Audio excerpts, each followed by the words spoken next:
दोस्तों, सच्चे हृदय से कमेंट बॉक्स में लिखें, जय माता दी माता रानी आपके सभी कष्टों को समाप्त करें, आपकी झोली खुशियों से सदैव भरी रहे। दोस्तों, नवरात्रि का महापर्व 9 देवी अर्थात 9 कन्याओं को समर्पित है। कन्या पूजन करने से हमारी समस्त पीड़ा दूर होती है, दुख दर्द दूर होते हैं, हर कष्ट दूर होते हैं, गृह क्लेश हमारे जीवन से हमेशा के लिए दूर हो जाते हैं। यहाँ तक कि पितृदोष, राहु दोष, मंगल दोष, काल सर्प दोष मात्र कन्या पूजन से शनि से पीड़ित व्यक्ति को राहत मिलती है, सुकून मिलता है, घर में खुशियां आती हैं तथा अकाल मृत्यु घर में कभी नहीं होती। दोस्तों, आपको बता दें, इस बार माता रानी हाथी की सवारी पर पृथ्वी लोक पर आ चुकी है और भक्तों के कष्टों को दूर करेंगी। जब जब माता रानी हाथी पर सवार होकर आती है, तब तब धरती पर फूल खिलते हैं और वर्षा होती है तथा हरियाली की उत्पत्ति होती है और जीवन सुगम हो जाता है। किसान के घर में साक्षात माँ जगदम्बा जगत माँ का आगमन होता है। दोस्तों, नवरात्रि की अष्टमी और नवमी तिथि पर कन्या पूजन का विधान है। इस बार महाअष्टमी तिथि 22 अक्टूबर 2023 यानी कि इस दिन रविवार है और नवमी तिथि 23 अक्टूबर 2023 दिन सोमवार को है। ऐसे में आप अष्टमी और नवमी को इन दोनों तिथियां में कन्या पूजन अवश्य ही करें। कन्याओं को भोजन अवश्य खिलाएं। शास्त्रों में 9 दिनों के नवरात्रि को बहुत ही शुभ और मंगलकारी माना जाता है और वहीं 8 दिनों के नवरात्रि को अच्छा नहीं माना जाता। ऐसे में 10 दिनों के नवरात्रि बहुत ही शुभ माने गए हैं।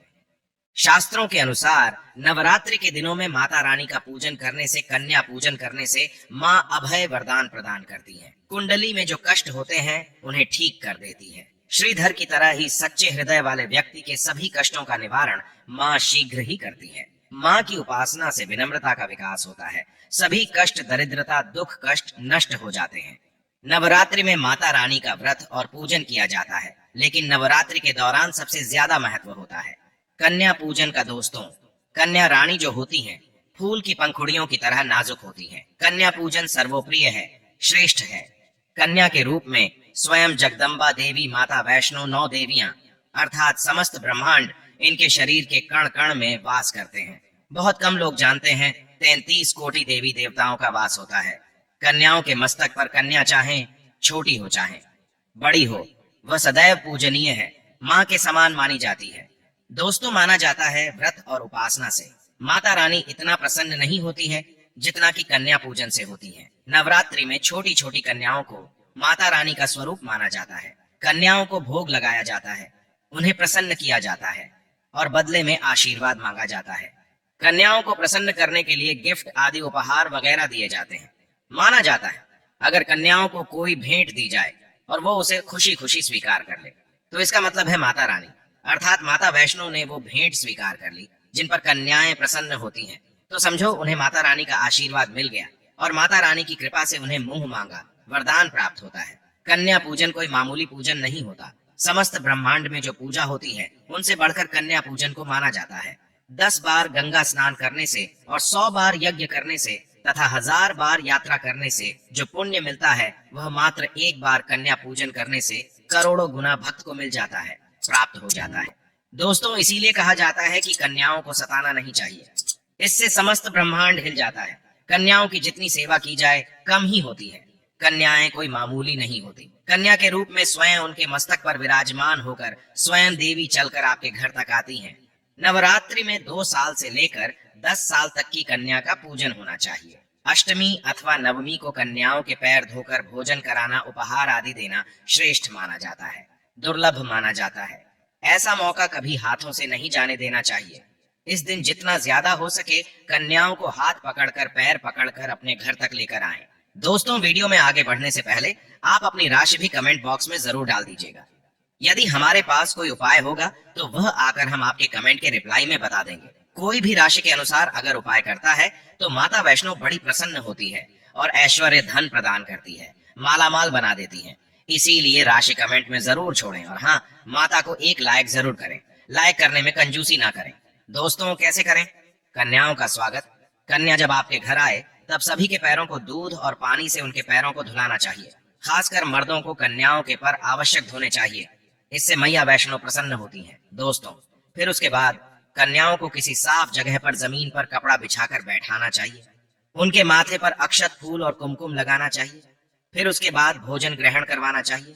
लेकिन हमेशा याद रहे, कन्याओं की थाली में 3 पूरियां कभी न रखें। इसे शुभ नहीं घोर अशुभ माना जाता है। 3 पूरियां तथा 3 रोटियां मरने वाले व्यक्ति के लिए निकाली जाती हैं और जेल में कैदियों के लिए दी जाती हैं। ऐसे में कन्याओं को उनकी थाली में 3 पूरी कभी ना दें, लेकिन 1-2 करके पूरियां दे सकते हैं।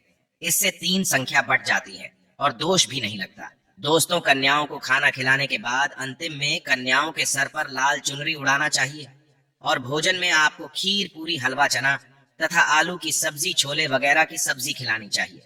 पनीर आदि भी खिलाया जा सकता है। वैसे माता रानी का प्रिय भोजन खीर, हलवा, पूरी और छोले आदि ही है, लेकिन भूल से भी लहसुन और प्याज का इस्तेमाल कभी ना करें, अन्यथा अनर्थ हो जाएगा। अक्सर कई लोग कन्याओं को कुरकुरे का पैकेट, चिप्स वगैरह का पैकेट खिलते हैं, जो कि घोर अनर्थ माना जाता है, क्योंकि इसमें लहसुन, प्याज का इस्तेमाल होता है, जिसके कारण आपका व्रत खंडित हो सकता है। माँ दुर्गा क्रोधित हो सकती हैं। जहां आपने 9 दिनों तक लहसुन प्याज का परहेज किया, लेकिन आपकी एक गलती पूरे व्रत को खंडित कर सकती है। इतना भी नादान नहीं बनना चाहिए कि माता रानी रुष्ट हो जाए और कन्याओं को भी अशुद्ध होना पड़े। कन्याओं को डब्बा बंद कोई भी ऐसी चीज ना खिलाएं जिसमें लहसुन प्याज होता है। कई चीज तो ऐसी होती है मार्केट में जिसके अंदर लहसुन प्याज का इस्तेमाल होता है। ऐसा आप कभी मत करना। दोस्तों, कई लोग कन्या पूजन में खाना घर पर नहीं बनाते और मार्केट से रेडीमेड लाकर ही खिलते हैं तथा दही जलेबी खिलाते हैं, जो कि शुभ नहीं माना जाता। दोस्तों, ऐसा खाना वो लोग खिलाते हैं जिनके घर में मान लीजिए कोई दुर्घटना आदि हो गई है या घर में कोई बीमार है या कोई मुसीबत है, तब वो ऐसा करते हैं। लेकिन अगर आप स्वस्थ हैं, आपको कोई पीड़ा नहीं है, तो ऐसा भूल कर भी नहीं करना चाहिए। माता रानी दही जलेबी नहीं, आपके हाथों का बना भोजन खाना चाहती है, आपका प्यार चाहती है। फिर चाहे आप घर में एक ही पूरी क्यों ना बनाएं माता के लिए, पर आप स्वयं ही अपने हाथों से माता रानी को भोजन खिलाएं। देखिए, भले ही आप दही जलेबी खिला सकते हैं, परंतु माता को घर का बना हुआ शुद्ध भोजन ही अति प्रिय है। खासकर नवरात्रों के दौरान घर में पक्का खाना अवश्य बनाना चाहिए। माता रानी बहुत प्रसन्न होती है। घर का बना पक्का खाना ही कन्याओं को खिलाना चाहिए। हमेशा याद रखें, कन्याओं को प्लास्टिक के बने दोने में खाना नहीं खिलाना चाहिए। ऐसे बर्तन पूजा पाठ के लिए शुभ नहीं अशुभ होते हैं, क्योंकि प्लास्टिक के ज्यादातर बर्तन जो होते हैं जानवरों की हड्डियों द्वारा बनाए जाते हैं, इसीलिए ऐसा पाप मत करना। कन्याओं को हमेशा स्टील के बर्तन या पत्तों से बने बर्तनों में ही भोजन कराना चाहिए, बहुत ही शुभ माना गया है। अगर पेड़ के पत्ते में भोजन कराते हैं तो माता अभय वरदान प्रदान करती है। दोस्तों, एक और बात हम आपको बताने वाले हैं कि यदि नवरात्रों के समाप्त होने के बाद यदि बीच में कन्या पूजन में शुक्रवार का दिन पड़ जाए तो कन्याओं को कोई भी खट्टी चीज नहीं खिलाना चाहिए, क्योंकि शुक्रवार का दिन माता संतोषी को समर्पित होता है और माता संतोषी नवरात्रों के दिनों में सक्रिय अवस्था में होती है, यानी वो भी 9 देवियों के साथ में आपके घर में आती हैं। इसीलिए कन्याओं को भूल कर भी शुक्रवार का दिन अगर पड़ जाए तो खट्टी चीज घर में नहीं बनाना चाहिए और कन्याओं को भी खट्टी चीज नहीं खिलाना चाहिए। घोर पाप लगेगा, आपका किया कराया सब बर्बाद हो सकता है। खट्टी चीजों से माता संतोषी रुष्ट हो सकती हैं, चिढ़ सकती हैं, आपको श्राप दे सकती हैं, इसीलिए नादान ना बने। दोस्तों, भोजन कराने के बाद कन्याओं की थाली में एक लौंग जरूर रखना चाहिए, क्योंकि लौंग देवी शक्ति तथा दुर्गा माँ को बहुत प्रिय है। लौंग माता शक्ति का प्रतीक होती है। लौंग में नव दुर्गा का वास होता है।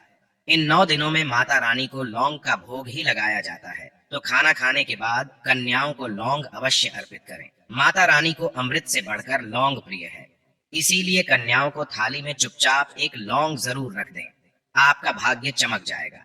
माता लक्ष्मी आपके जीवन में धन की कोई भी कमी नहीं होने देंगी। दोस्तों, आपको बता दें, कन्याओं को उपहार में क्या दें।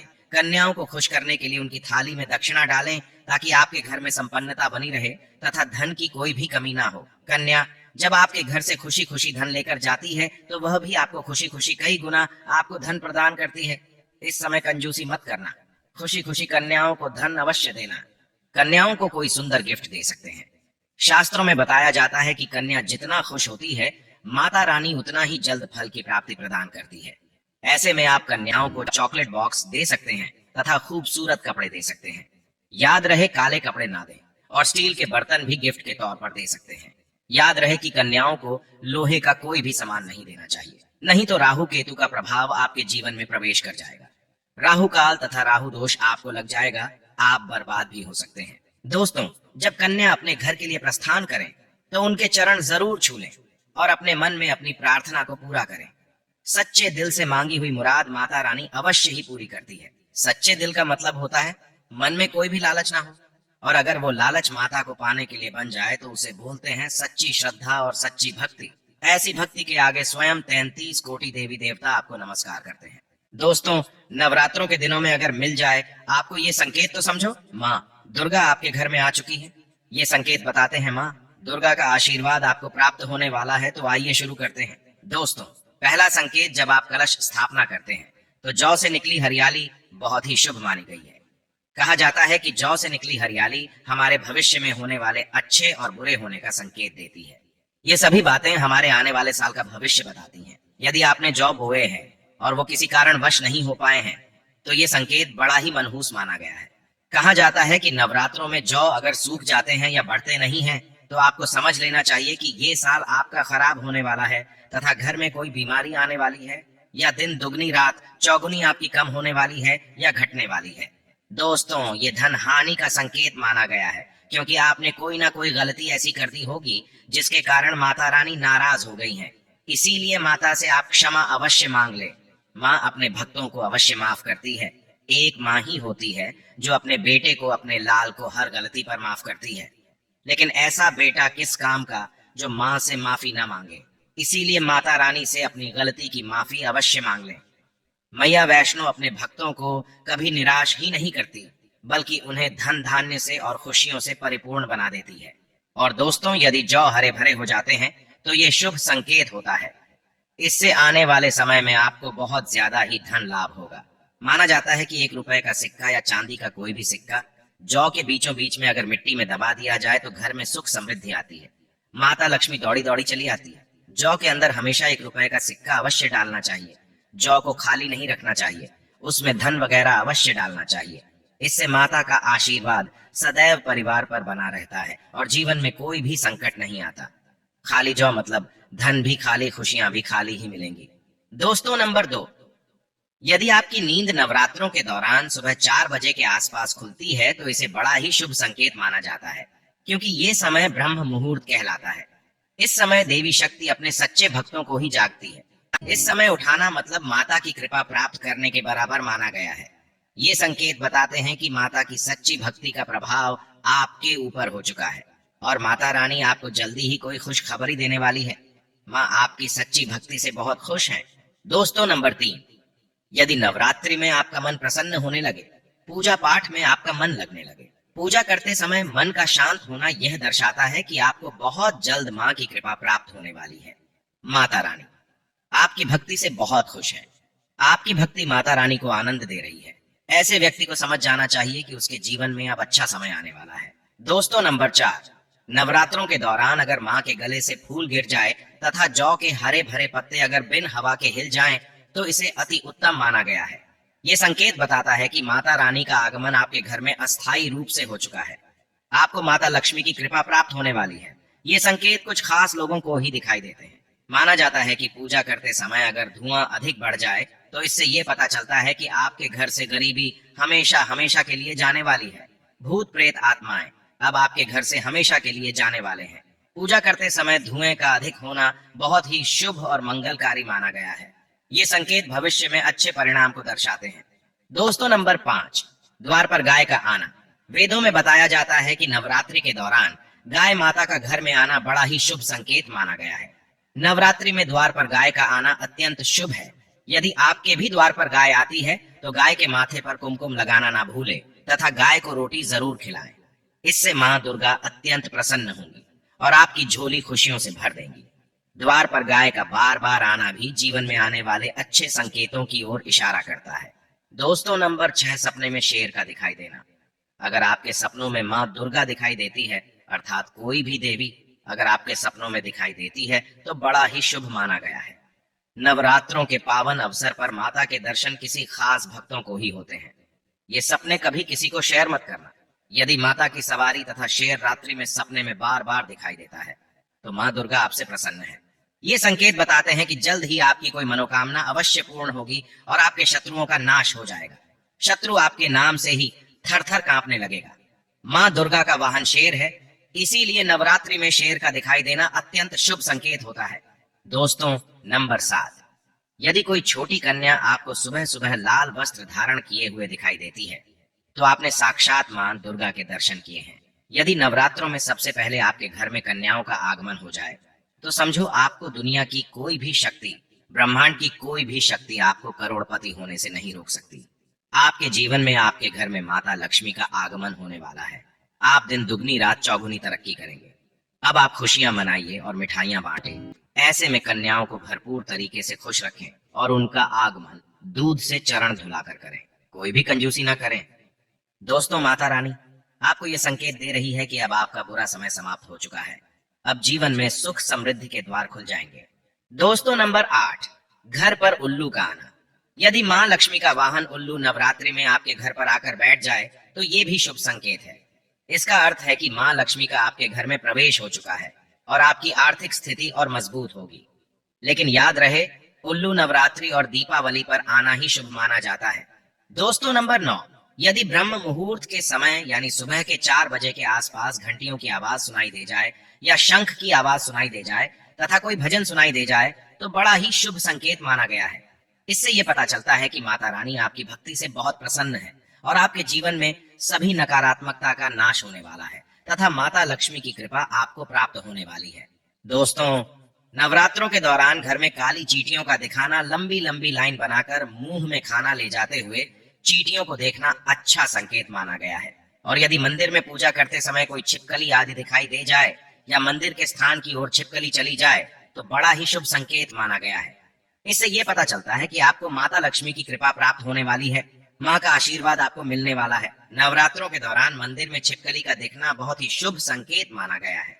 आपकी भक्ति का फल आपको शीघ्र ही मिलने वाला है, क्योंकि छिपकली को माता लक्ष्मी का प्रतीक माना गया है। किसी शुभ अवसर पर छिपकली का दिखना मंगलकारी माना गया है और नवरात्रि में छिपकली का मंदिर में दिखना साक्षात देवी लक्ष्मी का स्वरूप माना गया है। दोस्तों, अगर आप वाकई में माँ वैष्णो की कृपा पाना चाहते हैं, तो कमेंट बॉक्स में लिखें, जय माता दी माता रानी आपकी झोली खुशियों से भर दे। माँ वैष्णो के लिए एक लाइक तो बनता है।